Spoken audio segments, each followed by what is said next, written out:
नमस्कार।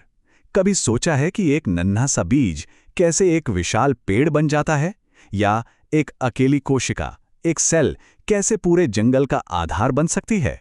आज हम इसी रोमांचक सफर पर निकलेंगे, वनस्पति विज्ञान यानी बॉटनी की दुनिया में, और समझेंगे कि कैसे एक छोटी सी कोशिका से एक पूरा का पूरा जंगल खड़ा हो जाता है। तो सवाल यही है कि एक पूरा जंगल सिर्फ एक कोशिका से कैसे बन सकता है। सुनने में तो ये बहुत सीधा साधा सवाल लगता है, लेकिन इसका जवाब वो बड़ा ही दिलचस्प है। तो चलिए इस पहेली को एक एक करके सुलझाते हैं। हमारी कहानी की शुरुआत होती है सबसे छोटी लेकिन सबसे जरूरी चीज से, प्लांट सेल यानी पादप कोशिका। यही वो पहली ईंट है, वो बुनियाद है जिस पर पौधों की पूरी दुनिया, पूरा जंगल टिका हुआ है। इससे पहले कि हम कोशिका के अंदर देखें, ये जान लेते हैं कि हम किस विज्ञान की बात कर रहे हैं। बॉटनी यानी वनस्पति विज्ञान वो साइंस है जिसमें पौधों को स्टडी किया जाता है। और जानते हैं इस फील्ड के हीरो कौन हैं? थियोफ्रेस्टस। उन्हीं को फादर ऑफ बॉटनी कहा जाता है। अच्छा, तो प्लांट सेल में ऐसा क्या खास है? वो है इसकी बाहरी दीवार, जिसे कहते हैं सेल वॉल। सोचिए, ये सेल्यूलोज से बनी एक बहुत मजबूत दीवार है जो पौधे को उसका आकार और सहारा देती है। हम इंसानों या जानवरों की कोशिकाओं में ऐसी कोई दीवार नहीं होती, और यही एक बहुत बड़ा फर्क है। पौधे की कोशिका के अंदर ना कुछ खास ऑर्गेनेल्स भी होते हैं जिन्हें कहते हैं प्लास्टिड्स यानी लवक। ये 3 तरह के होते हैं और हर एक का काम एकदम अलग है। क्लोरोप्लास्ट यानी हरित लवक, वो तो है पौधे का किचन, जो उससे हरा रंग भी देता है। फिर आता है क्रोमोप्लास्ट, ये पौधे का आर्टिस्ट है जो फूलों फलों में रंग भरता है।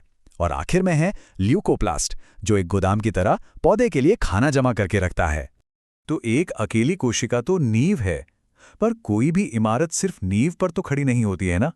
जब लाखों करोड़ों सेल्स एक टीम बन जाती हैं एक खास मकसद के लिए, तब जाकर बनते हैं ऊतक यानी टिश्यूज।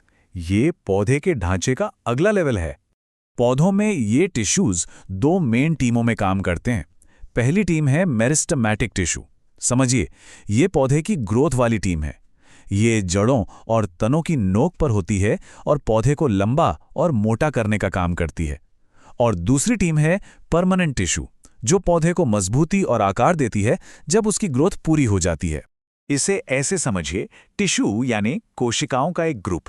अगर उस ग्रुप में सारे सेल एक जैसे हैं तो वो हुआ सिंपल टिश्यू, लेकिन अगर उस ग्रुप में अलग अलग तरह के स्पेशलिस्ट सेल्स हैं तो वो बन जाता है एक कॉम्प्लेक्स टिश्यू। ये जो कॉम्प्लेक्स टिश्यूज है ना, ये पौधे के प्लम्बिंग सिस्टम जैसा काम करते हैं। इसमें 2 मेन पाइपलाइन है, जाइलम और फ्लोएम। जाइलम का काम है जड़ों से पानी और मिनरल्स को खींचकर ऊपर पौधे की हर पत्ती तक पहुंचाना, और फ्लोएम वो पत्तियों में बने खाने को पौधे के हर हिस्से तक पहुंचाता है ताकि सबको एनर्जी मिले। हमने अब तक पौधे को माइक्रोस्कोप के नीचे देखा है। चलिए अब थोड़ा जूम आउट करते हैं और पूरे पौधे की सैर पर निकलते हैं, इसकी जड़ों से लेकर सबसे ऊंची पत्ती तक। शुरुआत करते हैं जमीन के नीचे से, जड़ों से। जड़ें पौधे का एंकर होती हैं जो उसे मिट्टी में मजबूती से पकड़ कर रखती हैं। साथ ही सारा जरूरी पानी और न्यूट्रिएंट्स भी यहीं से सोखती हैं। ये भी 2 तरह की होती हैं। एक होती है टैप रूट, जो एक मेन जड़ की तरह जमीन में गहराई तक जाती हैं, और दूसरी होती है एडवेंटिशियस रूट्स, जो एक जाल की तरह फैली होती हैं। जड़ों से ऊपर उठें तो हम पहुंचते हैं तने तक। तना पौधे की रीढ़ की हड्डी है जो उसे सीधा खड़ा रखता है। और क्या आप जानते हैं कि कुछ तने जमीन के नीचे भी उगते हैं? जी हां, आलू और अदरक, जिन्हें हम सब्जी समझते हैं, असल में वो तने ही हैं। और अब बारी है पौधे के सबसे खूबसूरत और शायद सबसे जरूरी हिस्से की, फूल। ये सिर्फ देखने में सुंदर नहीं होता, बल्कि ये पौधे का रिप्रोडक्टिव ऑर्गन है, यानी वो हिस्सा जो पौधे की अगली पीढ़ी को जन्म देता है।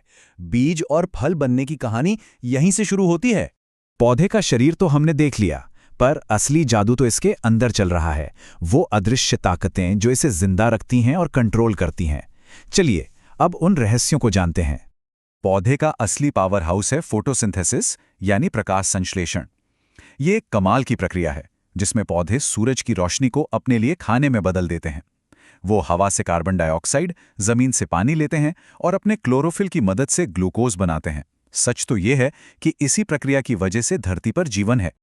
पर एक मिनट, जब हम फोटोसिंथेसिस के बारे में सोचते हैं तो मन में घने जंगलों की तस्वीर आती है ना? लेकिन आपको जानकर हैरानी होगी कि हमारी पृथ्वी का 90%, जी हाँ 90% फोटोसिंथेसिस समुद्र में रहने वाले छोटे छोटे शैवाल यानी एल्गी करते हैं। है ना कमाल की बात। तो सवाल ये है कि ये खाना बनता कहाँ है? ये बनता है पौधे के किचन में।